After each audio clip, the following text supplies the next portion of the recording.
Bonjour à tous. Les marchés actions éprouvent le besoin de souffler actuellement. Le CAC 40 perd 1%. Il faut dire qu'il avait gagné plus de 10% la semaine dernière. Alors, il faut noter que les investisseurs s'interrogent après notamment ce chiffre américain de vendredi avec la création de 2,5 millions d'emplois. Là, on attendait une perte de 8 millions d'emplois. On attendait un chômage de 17,5%. On a eu 13,3%.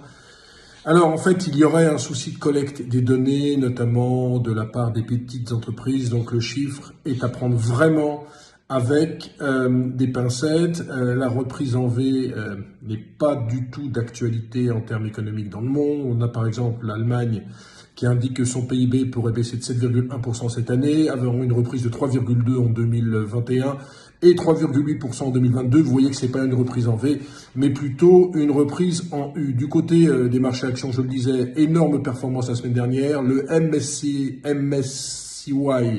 Monde a un ratio de 18, qui est le plus élevé en l'espace de 20 ans, ce qui veut dire que les actions à l'échelle mondiale sont extrêmement chères. Du côté du pétrole, ça continue à progresser, 43 $ le Brent, 40 $ le WTI, avec le sentiment que la réduction de la production pourrait continuer sur le mois de juillet. Je vous rappelle que sur mai et juin, c'était 9,7 millions de barils en moins. Ça devait diminuer sur juillet. Eh bien, ça restera sans doute à 9,7 millions de barils.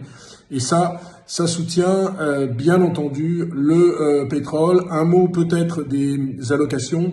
La semaine dernière n'a pas été très bonne sur les fonds actions dans le monde, avec 6 milliards de moins dans les fonds actions. Par contre, sur le marché obligataire, c'est toujours l'euphorie avec 32,5 milliards de dollars en plus sur les fonds obligations.